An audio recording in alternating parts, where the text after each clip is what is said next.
What percent of 40 is 5? Let's translate the question into an equation. What will be W? Of will be times. Is will be equal. So what percent of 40 is 40W? Is equal 5. Let's solve the equation for W by dividing both sides by 40.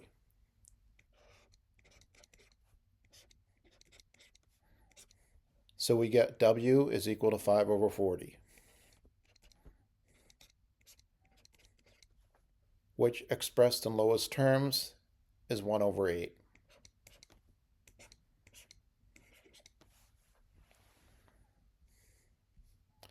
Now multiply the fraction by 100 to express it as a percentage.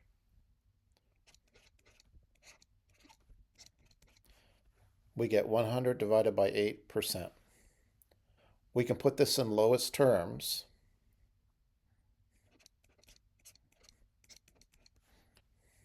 So 25 over 2%, which we can write as a mixed number as 12.5%. 2 goes 12 times into 25 with a remainder of 1. And that's our answer, and thanks for watching.